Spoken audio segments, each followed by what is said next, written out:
Hello defence aspirant और welcome to our YouTube channel Apex Study Hub. तो चाहे आप NDA, CDS, AFCAT, CAPF, TES या 10+2 BTech entry से इंडियन आर्मी या आर्म फोर्सेज में ऑफिसर बनना चाह रहे हो, तो आपको इसमें से कॉमन स्टेज में से होकर गुजरना ही होता है और उस स्टेज का नाम है एसएसबी इंटरव्यू। यानी इन सभी एग्जाम के बाद आपकी जो कॉमन स्टेज आती है वो है आपका एसएसबी इंटरव्यू। तो वहाँ से आप चाहे किसी भी एंट्री से आ रहे हो, वहाँ से तो आपको गुजरना ही होगा। तो इस वीडियो में वही बात करेंगे कि एसएसबी इंटरव्यू का प्रोसीजर क्या रहता है 5 दिनों का। तो अभी जो एग्जाम हुआ है लास्ट कंडक्ट, उसमें सीडीएस और एनडीए का एग्जाम हुआ है, तो कई सारे जो कैंडिडेट होंगे वो सिलेक्ट होंगे और उनका एसएसबी इंटरव्यू होगा। तो उन्हें अभी जानकारी होनी चाहिए ताकि वो अभी से तैयारी कर सके उन चीज़ों की, ताकि वो आराम से जाकर उन चीज़ों को टैकल कर सकें और एसएसबी इंटरव्यू को क्वालिफाई कर सकें। तो यहाँ पे आपको पूरा बताऊंगा कि क्या प्रोसीजर रहता है 5 दिनों का। तो सबसे पहले शुरुआत होती है आपके कॉल लेटर से। तो जब आपके पास कॉल लेटर आता है एसएसबी इंटरव्यू का, तो वहाँ पर आपका वेन्यू बता दिया जाता है कि कौन सा आपका वेन्यू होगा, कहाँ आपको पहुँचना है, किस टाइम आपको पहुँचना है, कहाँ पर आपको रिपोर्ट करना है। तो उस दिन को हम बोलते हैं रिपोर्टिंग डे। रिपोर्टिंग 2 तरह से होती है, या तो आपको एमसीक्यू पर रिपोर्ट करना होता है, यानी मूवमेंट कंट्रोल ऑफिस पर रिपोर्ट करना होता है। अगर वहाँ रिपोर्ट करते हैं तो आपको एक बस में बैठाकर एसएसबी सेंटर तक ले जाया जाता है। इसके अलावा दूसरा ये होता है कि आप डायरेक्ट एसएसबी सेंटर पर जाकर रिपोर्ट कर सकते हैं। अब अलग अलग एसएसबी सेंटर पर 2 प्रोसीजर चलते हैं कि एक पर ये होता है कि एसएसबी रिपोर्टिंग डे के दिन ही आपका एसएसबी इंटरव्यू शुरू हो जाता है, और कहीं पर ये होता है कि अगले दिन से आपका इंटरव्यू शुरू होता है। तो यहाँ पर अब बात करते हैं आपका इंटरव्यू जब शुरू होता है तो वो किन स्टेजेस में होता है और कैसे होता है। तो यहाँ पर जो आपका एसएसबी इंटरव्यू होता है उसकी 2 स्टेज होती हैं, स्टेज 1 और स्टेज 2। स्टेज 1 1 दिन की होती है और स्टेज 2 में होते हैं टोटल आपके 4 दिन। तो स्टेज 1 को हम स्क्रीनिंग टेस्ट के नाम से जानते हैं, क्योंकि यहाँ पर आपका एसएसबी इंटरव्यू के लिए अंदर होना या बाहर होना डिपेंड करता है, क्योंकि यहाँ पर अगर आप फेल हो जाते हैं तो आप अगले 4 दिन तक नहीं रहेंगे वहाँ पर, और जो कैंडिडेट पास हो जाते हैं वो अगले 4 दिन भी एसएसबी इंटरव्यू देंगे। तो शुरुआत करते हैं स्टेज 1 की, जैसे हम कहते हैं स्क्रीनिंग टेस्ट। लेकिन इसके अंदर एक टेस्ट और होता है, वो होता है OIR यानी ऑफिसर इंटेलिजेंस रेटिंग टेस्ट। तो इस टेस्ट के अंदर आपके लिए दी जाती हैं 2 पेपर होते हैं, जिसमें से 50-50 मार्क्स के ये पेपर होते हैं, जिसमें हर पेपर को सॉल्व करने के लिए आपको 30 मिनट का टाइम दिया जाता है। ये एमसीक्यू टाइप क्वेश्चन होते हैं। तो यहाँ पर एक चीज़ आपको ध्यान रखनी होती है कि ये वाला जो पेपर है वो इतना ज़्यादा इंपॉर्टेंस नहीं रखता है। तो कई बार होता है कि बच्चे इस पर ज़्यादा तैयारी करते हैं, आगे पीपीडीटी को छोड़ देते हैं। तो पीपीडीटी ज़्यादा मैटर करती है, तो पीपीडीटी पर चलते हैं। तो वहाँ पर हम देखेंगे तो हमारे पास मिलती है एक हैजी पिक्चर जो 30 सेकंड के लिए दिखाई जाती है। इससे पहले हम आगे बढ़े तो मैं यहाँ पर बता दूँ आपको, अगर आप सीडीएस, एएफ-कैट या सीएपीएफ की प्रिपरेशन कर रहे हैं तो India's biggest learning platform Unacademy आपके लिए लेकर आया है सीडीएस कॉम्बैक्ट। ये कॉम्बैक्ट एक वीकली कॉम्बैक्ट है, और जो इस बार का कॉम्बैक्ट है वो 17 अप्रैल को 12 बजे कंडक्ट कराया जाएगा। इस कॉम्बैक्ट को तैयार किया है इंडिया के बेस्ट एजुकेटर ने। तो यहाँ पर आपके लिए 50 मिनट में 50 क्वेश्चन सॉल्व करने होंगे। 3 आपके राउंड होंगे जिसमें आपके 3 सब्जेक्ट होंगे, जनरल अवेयरनेस होगा और जनरल आपका इंग्लिश होगा, और यहाँ पर आपको मैथमेटिक्स मिलेगा। तो इसे सॉल्व करने के लिए आपको सिर्फ 50 मिनट में 50 क्वेश्चन सॉल्व करने हैं, और इसमें एनरोल आप फ्रीली कर सकते हैं। यहाँ पर हजारों पार्टिसिपेंट भाग लेते हैं, तो आप भी उनमें से एक हो सकते हैं। एनरोल करने के लिए आपको करना ये होगा, आपको जाना होगा अनअकैडमी की वेबसाइट पर या अनअकैडमी की लर्निंग ऐप पर। इसके अलावा आप हमारी वीडियो के डिस्क्रिप्शन बॉक्स में दिए गए लिंक पर डायरेक्ट क्लिक करके एनरोल कर सकते हैं। फ्रीली एनरोल करने के लिए आपको हमारा कोड यूज करना होगा एपेक्स10। जब आप ये कोड यूज करेंगे तब जाकर आप फ्री एनरोल कर पाएंगे, अदरवाइज आप नहीं कर पाएंगे। इसके साथ ही जब आप एनरोल करेंगे तो आपको कई सारी डिटेल भी वहां पर देखने को मिल जाएंगी, और यहाँ पर आपके लिए कई सारे प्राइजेस भी हैं। और आप में से जो 50 लकी पार्टिसिपेंट होंगे उनको मिलेंगे वाउचर्स। इसके अलावा रैंक बेस्ड प्राइस हैं जहां पर आपको मिलेंगे, प्लस सब्सक्रिप्शन में कई सारी छूट। तो आप इसमें फ्रीली एनरोल कर सकते हैं। डिस्क्रिप्शन बॉक्स में लिंक दिया है, वहां पर जाकर क्लिक करें और एनरोल करें अभी, क्योंकि ये एग्जाम आपका 17 अप्रैल को 12 बजे लाइव कंडक्ट किया जाएगा। तो चलिए आगे बात करते हैं पीपीडीटी की। तो पीपीडीटी को हम बोलते हैं picture perception and description test. इसके अंदर एक हैजी पिक्चर आपको 30 सेकंड तक दिखाई जाती है। ये धुंधली पिक्चर होती है और इस पर देखकर आपको 30 सेकंड तक देखने के बाद ये हट जाती है, और आपको 4 मिनट में एक स्टोरी लिखनी होती है। स्टोरी आपकी रेलेवेंट होनी चाहिए, उससे जुड़ी हुई होनी चाहिए। ऐसा नहीं आप घर से बनाकर ले गए, आपने कोई भी स्टोरी जाकर उस पर लगा नहीं देनी है। तो आपको इन चीज़ों का ध्यान रखना होता है। इसके बाद शुरू होती है उस स्टोरी को लिखने के बाद आपका जो ग्रुप होता है उसको, जितने टोटल कैंडिडेट होते हैं उसमें ग्रुप को 6 से 8 कैंडिडेट के ग्रुप को बांट दिया जाता है। फिर आपको करना होता है अपनी अपनी स्टोरी का नरेशन आपको करना होता है जीटीओ, आईओ और साइकोलॉजिस्ट के सामने।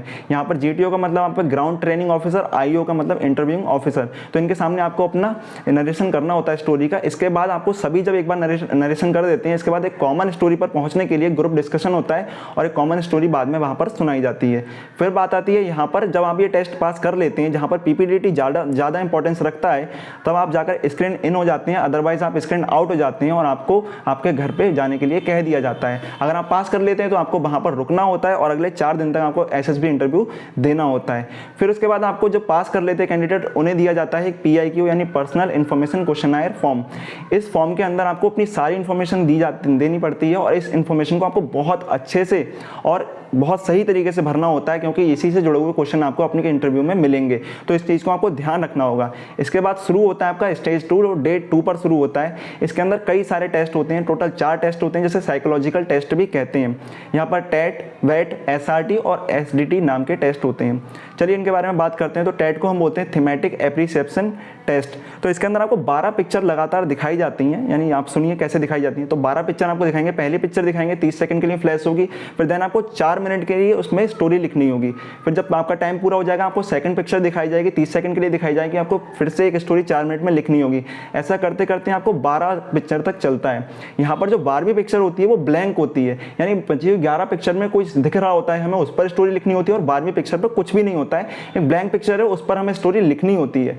अब उस पर स्टोरी आप चाहे तो तैयार करके जा सकते हैं, पर आपको ऐसा करना होगा कि आपको ये ना लगे कि बाकी स्टोरी तो आपने सोचकर बनाई थी, तो थोड़ी बहुत वहां पर ग्रामेटिकल मिस्टेक भी होगी और आपको लगेगा कि हाँ भाई सोचकर बनाई है। लेकिन अगर आप 12वीं स्टोरी बिल्कुल एकदम से तैयार करके ले जाते हैं तो वो देखते ही पकड़ जाएंगे कि हाँ ये तो बनाकर लाया था। तो थोड़े चालाकी से बनानी है, आपको अच्छे से बनानी है। और यहाँ पर टोटल यानी आपको 12 स्टोरी बनानी होती है और 12वीं आपको ब्लैंक है, तैयारी करके जाएं, पर इतना ना लगे कि हाँ यार बहुत ज़्यादा तैयारी में रट्टा मार के आए थे, ऐसा ना लगे। फिर आता है वेट यानी वर्ड एसोसिएशन टेस्ट।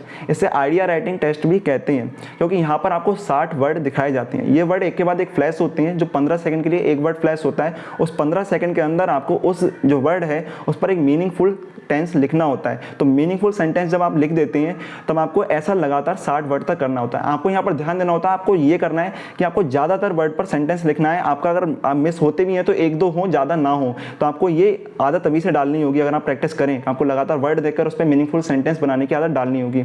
15 सेकंड के अंदर करना होता है, ये ध्यान रखें। SRT situation reaction test. तो इसके अंदर आपको 30 सेकंड के लिए एक सिचुएशन दिखाई जाती है और टोटल ऐसे करते हैं आपको 60 सिचुएशन दिखाई जाती हैं। एक सिचुएशन दिखाने पर आपको उसका सॉल्यूशन लिखना होता है, अपना रिएक्शन लिखना होता है। ठीक है, तो सिचुएशन दिखाई, आपको रिएक्शन लिखना है 30 सेकंड के अंदर। देन अगली जो आपकी सिचुएशन है वो दिखाई जाती है, यानी रिपीट नहीं होगी, आपको ये ध्यान रखना है। इसके बाद आता है आपका SDT सेल्फ डिस्क्रिप्शन टेस्ट। इसके अंदर आपको आपके बारे में, आपके पेरेंट्स का, आपके फ्रेंड्स का, आपके टीचर्स का और आपका खुद का क्या ओपिनियन है आपके बारे में, वो आपको लिखना होता है, बताना होता है। इसके बाद आपको ये भी बताना होता है कि आप अपनी लाइफ में क्या करना चाहते हैं, तो वो सारी चीज़ें आपको इसके अंदर बतानी होती है। फिर बात आती है स्टेज 2 डे 3 की, जहाँ पर आपके कई सारे जो टेस्ट हैं वो कंडक्ट कराए जाते हैं और इसी को हम GTO बोलते हैं। तो डे 3 और डे 4 हमारा GTO होता है और इसमें इंटरव्यू भी होता है। अगर मैं इंटरव्यू की बात करूँ तो मैं आपको इंटरव्यू बिल्कुल लास्ट में बताऊंगा, क्योंकि इंटरव्यू दूसरे, तीसरे और चौथे दिन कभी भी कंडक्ट कराया जा सकता है, तो उसकी बात हम बिल्कुल अलग करेंगे। लेकिन इस टेस्ट में क्या क्या होता है उसकी बात करते हैं। तो GD, फिर GPE, PGT, GOR और HGT और लेक्चरेट आपके इसमें कंडक्ट कराए जाते हैं। तो सबसे पहले बात करते हैं GD की। तो GD का मतलब आपको ग्रुप डिस्कशन आप जानते होंगे।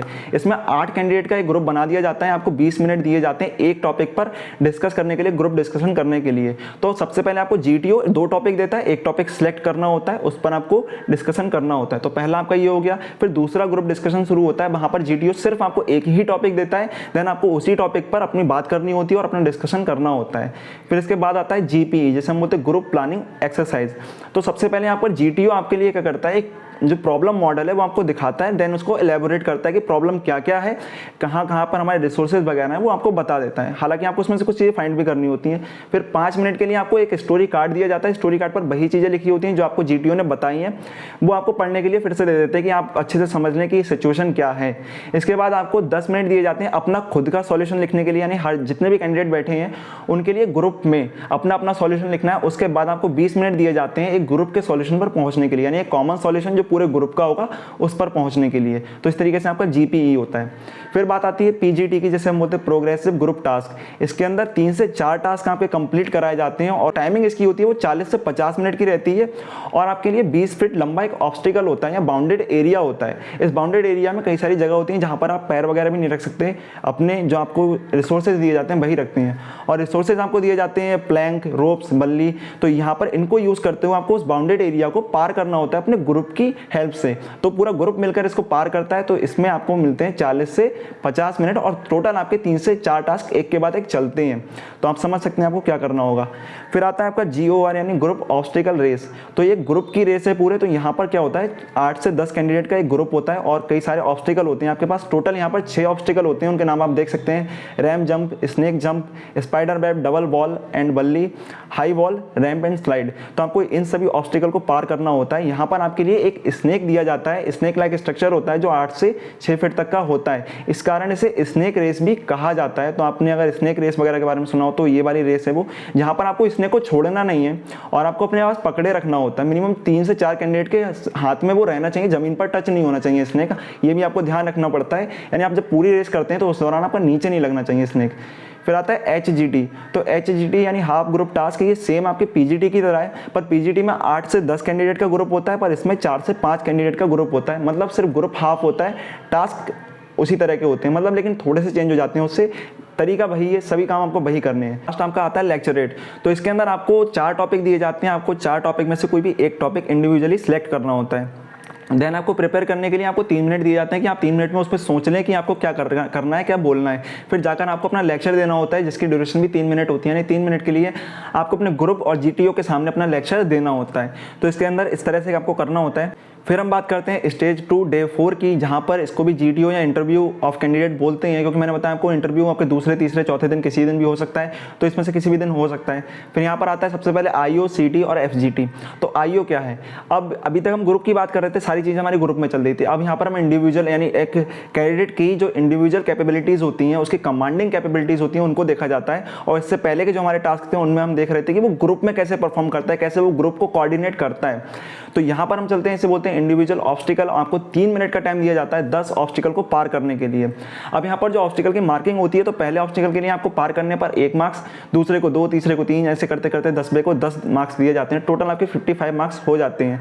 यहाँ पर आपका एक प्लस पॉइंट होता है, अगर आप 3 मिनट से पहले इसको कवर कर लेते हैं तो आप इसको अटेम्प्ट कर सकते हैं दोबारा से, यानी रिपीट कर सकते हैं। और रिपीट करने पर आपको बोनस मार्क्स मिल जाते हैं। यानी आपने अगर एक बार कर लिया तो आपके 55 पूरे हो गए, बशर्ते आपने कोई गलती ना करी हो। फिर आप फिर से इसको रिपीट करके बोनस मार्क्स ले सकते हैं। तो एक अच्छा है कि आप यहाँ पर मार्क्स अपने बढ़ा सकते हैं। फिर आता है आपका CT, जैसे हम बोलते हैं कमांड टास्क। अब मैंने बताया आपको, यहाँ पर हम देख रहे हैं कमांडिंग कैपेबिलिटीज़ देख रहे हैं कैंडिडेट की। तो यहाँ पर एक प्रॉब्लम टास्क दिया जाता है कि कैंडिडेट को और उसकी हेल्प करने के लिए 2 से 3 आपको सब ऑर्डिनेट दिए जाते हैं, यानी वही जो आपके कैंडिडेट आपके संग वाले हैं। लेकिन आपको एक पूरा दिमाग अपना खुद का लगाना है और एक बाउंडेड एरिया को वहाँ पर पार करना है। तो यहाँ पर आप केवल उन्हें गाइड करेंगे, सारी दिमाग आपका होगा, आपको अपने कैसे यूज़ करने हैं जो रिसोर्स है और कैसे उस सिचुएशन को टैकल करना है। यानी आप एक कमांडर की तरह बिहेव करते हैं, that's why it is called command task. FGT की बात करते हैं, फाइनल ग्रुप टास्क।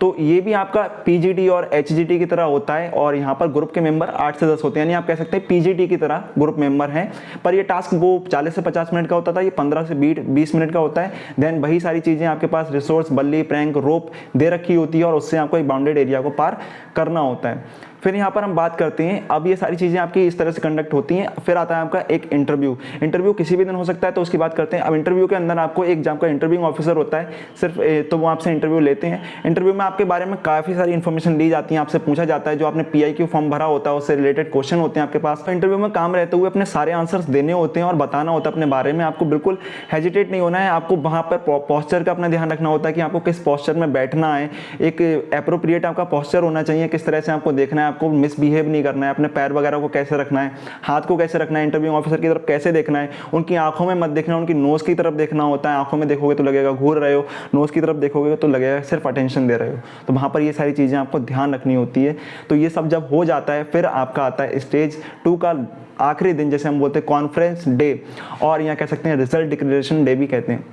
यहाँ पर 1 बाय 1 एक कैडेट को कॉन्फ्रेंस रूम में बुलाया जाता है, जहाँ पर SSB सेंटर के president, vice president, GTOs and psychologist बैठे होते हैं और वहाँ पर आपसे वो कुछ कॉमन से सवाल पूछते हैं कि आपका स्टे कैसा रहा इन 5 दिनों में, आपने क्या नया सीखा, कैसा आपका एक्सपीरियंस था। ये सिंपल सा एक प्रोसीजर है इसमें, यानी आपके टेस्ट तो हो चुके हैं, पर कॉन्फ्रेंस डे में आपका लास्ट टाइम कह सकते हैं थोड़ा बहुत और आपसे पूछ लिया जाता है, आपके अंदर से आपकी और पर्सनैलिटी को कुछ निकाला जाता है। तो यहाँ पर कॉन्फ्रेंस डे होने के बाद यहाँ पर रिजल्ट डिक्लेयर होता है और रिजल्ट में आपको बता दिया जाता है कि आप रिकमेंड हुए हैं या नहीं हुए। रिकमेंड कैंडिडेट वो होते हैं जो SSB इंटरव्यू को पास कर चुके होते हैं, और SSB इंटरव्यू को पास जो कैंडिडेट कर चुके होते हैं, मेडिकल की अपॉइंटमेंट उन्हें दे दी जाती है। जो कैंडिडेट SSB इंटरव्यू में रिकमेंड नहीं होते हैं, नॉट रिकमेंडेड होते हैं, उन्हें वापस से भेज दिया जाता है। और जो रिकमेंड है उन्हें एसएसबी के बाद मेडिकल की डेट दे दी जाती है, जो मेडिकल अपॉइंटमेंट के लिए उन्हें वेन्यू बता दिया जाता है कि कहाँ पर आपको रिपोर्ट करना हो, कहाँ पर आपका मेडिकल कंडक्ट कराया जाएगा। देन आपका मेडिकल होता है और आपके बाद मेडिकल होने के बाद वो मेडिकल आपका फाइनल प्रोसीजर होता है। फिर आपका जो आपका रिटर्न एग्जाम था, एसएसबी था और मेडिकल था, उसकी फाइनल एक कट ऑफ बनती है। उसके बाद जाकर आप सिलेक्ट होते हैं फाइनली और सर्व करते हैं इंडियन आर्मी या एयरफोर्स या नेवी को एज अ ऑफिसर, और प्राइड के साथ आप सर्व करते हैं। तो अगर आप भी ऑफिसर वगैरह बनना चाहते हैं तो आपको एक अपने अंदर आग लानी पड़ेगी, अच्छे से डेकोरेटेड होके एक डेडिकेशन के साथ अपनी प्लानिंग करनी पड़ेगी, आपको तैयारी करनी पड़ेगी। और अगर आपने अभी एग्जाम देकर आए थे तो आप जाकर अभी तैयारी में लग जाएं अपने एसएसबी इंटरव्यू की। कि अगर आपको लगता है कि आप क्वालिफाई कर पा रहे हैं, अगर आपको लगता है नहीं कर पा रहे हैं, तो आपको पता तो चल चुका है एसएसबी इंटरव्यू क्या होता है, लेकिन आप अगले अटेम्प्ट में क्वालिफाई करेंगे तब उसके लिए आप तैयारी करना शुरू करें अगले अटेम्प्ट के लिए। और अगर आप एनडीए की प्रिपरेशन कर रहे हैं तो आप हमारे चैनल से जुड़े रह सकते हैं, क्योंकि यहाँ पर आपको कराते हैं हम एनडीए की प्रिपरेशन और सारी जानकारी आपको मिलती है एनडीए के बारे में। साथ ही आप मेरी अनअकैडमी पर फ्री क्लास अटेंड कर सकते हैं, स्पेशल क्लासेस में कोई भी आपका पैसा नहीं जाएगा, तो आप फ्रीली उसको अटेंड कर सकते हैं, जिसके लिए आपको टेलीग्राम चैनल को आप सब्सक्राइब जरूर करें ताकि वहाँ पर आपको लेटेस्ट इन्फॉर्मेशन और क्लासेस के लिंक मिलते रहें। इसके अलावा आप कोई भी अगर अनअकैडमी पे प्लस कोर्स का सब्सक्रिप्शन चाहते हैं तो आप यूज़ करें हमारा कोड APEX10, जहाँ से आपको मिलेगा 10% का डिस्काउंट। तब तक के लिए इस वीडियो में इतना ही। अगर वीडियो अच्छी लगी हो तो इसे लाइक करें, दोस्तों के साथ शेयर करें और चैनल को सब्सक्राइब करना ना भूलें अगर आप चैनल पर नए हैं, क्योंकि आप वीडियो लगातार देख तो रहे हैं पर सब्सक्राइब नहीं कर रहे हैं, तो एक बार सब्सक्राइब जरूर कर लें चैनल को। तब तक के लिए धन्यवाद, अपनी तैयारी में लगे रहें। जय हिंद।